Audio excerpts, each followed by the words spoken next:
Il m'a violentée plusieurs fois à coups de poing, à coups de pied. Quelques années avant, j'avais déjà pris un coup de couteau au niveau de la main.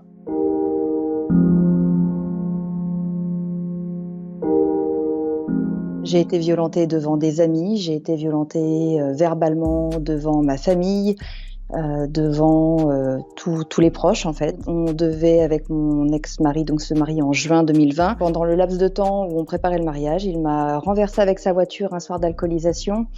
Il m'a violentée plusieurs fois à coups de poing, à coups de pied et 3 semaines après notre mariage, qui a donc été décalé à cause du Covid, il était très alcoolisé et il m'a mis plusieurs coups de pied. Il m'a attrapé par la gorge, il m'a mis au sol, il m'a mis plusieurs coups de pied, il m'a fêlé le sternum, déplacé 3 côtes.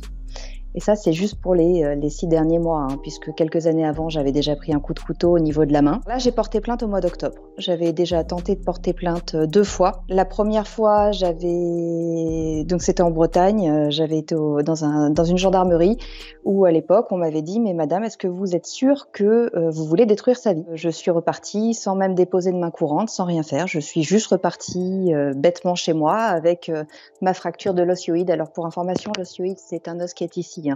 Ça tient la trachée artère. Quelques années plus tard, le jour où j'ai pris le coup de couteau, c'était donc devant des témoins, devant des amis à nous, qui ont pris ma fille dans leurs bras, qui sont partis vite, qui m'ont dit « Tu montes dans la voiture et tu pars ». J'étais à l'hôpital, j'ai été vue par une infirmière légale qui m'a donné toutes les informations. Et arrivée à la gendarmerie, il était 18h, c'était fermé, on m'a demandé de repasser le lendemain. Sauf que le lendemain, entre guillemets, on peut dire la phrase « j'avais dormi dessus ».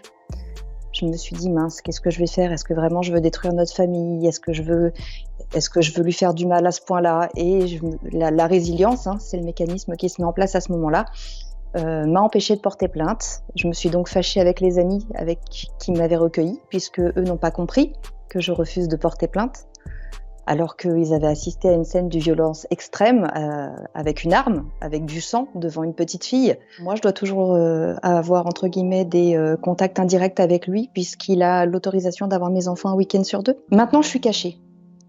J'ai déménagé, il n'a pas mon adresse, il connaît la commune, étant donné que, avant qu'on passe au JAF, j'ai changé les enfants d'école contre son gré, que les instituteurs ont pris contact avec le papa, donc il sait la commune, il ne connaît pas l'adresse.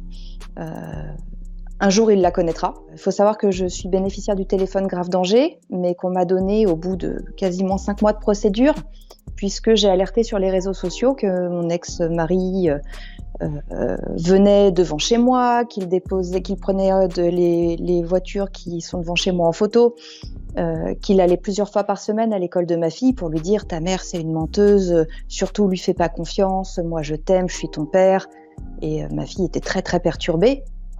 Et j'ai fini par lancer une alerte sur les réseaux sociaux, et c'est comme ça que dans la foulée, dans les 3 jours, on m'a attribué un téléphone grave danger, que les gendarmeries du périmètre m'ont appelé en me disant « Madame, on est au courant de votre situation, vous inquiétez pas, on est là ». Il a fallu faire du bruit pour ça, c'est-à-dire que si j'avais pas un minimum de caractère pour mettre tout ça en place, il se passait quoi en fait? On attendait que je sois la énième victime?